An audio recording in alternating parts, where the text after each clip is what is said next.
The South Korea-U.S. 2+2 trade talks on Thursday will be momentous, especially for South Korea, as what Seoul is calling consultations will be the first of their kind since the Trump administration's 90-day tariff pause. We discuss more with Professor Park Minjung this morning. Good morning. Good morning. So, Professor Park, can we expect some sort of a concrete outcome from the 2+2 meeting, or will it be more of a pregame where the two sides let each other know what they want and what they can offer? Yeah, it's unlikely to see any concrete outcomes from this 2+2 meeting between South Korea and the U.S. this time. The former itself bringing together both trade and finance ministers is quite rare in economic talks, and the fact that it was initiated by the U.S. points to a broader stretch goal.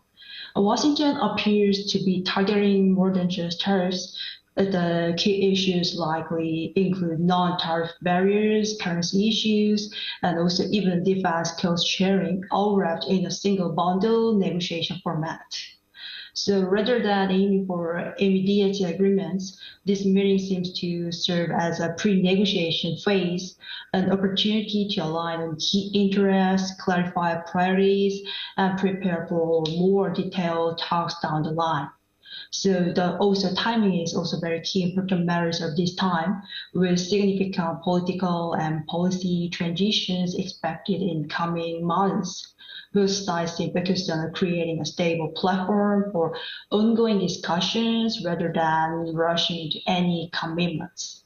So, and also, even if a high-profile figure like former President Trump were to make an appearance at this time, it would likely be a symbolic but intent to show pressure or intent not to finalize any deals. So it'll be more of a phase for pre-negotiations, like you said. An expert that I spoke to yesterday said that it will be a good sign if Trump shows up at the discussions on Thursday because Trump is favoring countries like South Korea and Japan. Professor Park, what's your take on this? Do you also believe so? Yes, as also I will mention that there's a real chance that former President Trump might show up at this negotiation table, and that possibly is definitely worth paying attention to. From a diplomatic point of view this time, his presence could be seen as a sign that he considers countries like South Korea and Japan to be important strategic partners and also partners. And in that sense, it might come across friendly gesture or a way to show special attentions. But also, I think it's just a likely, or maybe even more likely, that his appearance would be a calculated move to apply pressure. Yes. Well, I do have to mention, Trump is waging this tariff war on the U.S. trade deficit. But the question is, will South Korea's shipbuilding and LNG be enough as a leverage to resolve tariff issues, or are they enough for now? Yeah, President Trump has now regularly used the tariffs as a key tool to reduce the U.S. trade gap. For South Korea, it is like shipbuilding and take part in the Alaska LNG projects are now seen as a possible cards to play in the larger negotiation. But if we should not assume that these two things alone can fix the bigger trade issue, so Trump's trade policy isn't just about deals, and it's also shaped by politics and also wide concerns like currency issues and defense costs and high-tech supply chains. So while shipbuilding and LNG can give South Korea some helpful leverage, they need to be a part of a broader and flexible strategy that includes both economy and security. They are useful, but not the full solutions, I think so. Professor Park, you mentioned that it's a phase of pre-negotiations, and would you say it's a relief that a new administration will be launched in South Korea this summer because we can buy more time in the meantime, or are we still running out of time? What do you think? Yeah, the upcoming launch of a new administration in South Korea this June summer could serve as a strategic buffer in ongoing trade talks with the U.S.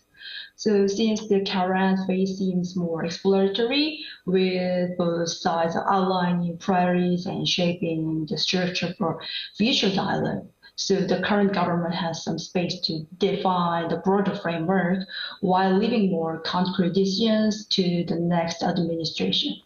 So this could help reduce short-term pressure, but view and imply as a chance to buy time would be misleading. So rather than seeing the period as a simple pause, it should be viewed as a strategic window for recognition or alignment and proactive some diplomatic positioning. Well, we are running out of time given that there is a 90-day tariff pause by the Trump administration. Is there any way that the 90-day tariff pause can be extended in the near future? Yeah, the 9-day tariff pause introduced by the Trump administration is best understood as a strategic pressure tool, but designed to allow negotiations while signaling urgency, but realistically, conducting meaningful talks with over 70 countries within that timeframe is exactly challenging nowadays. So each country brings unique issues, and many of topics like tariffs and currency policy and even defense cost sharing are deeply interconnected. So for countries like South Korea this time, this period should be seen as a passive delay, but as a critical window to prepare strategically, build alignment internally, and demonstrate progress to avoid falling behind in the broader negotiation process. Indeed. Professor, thank you so much for sharing your insight with us. You have a wonderful day. Thank you.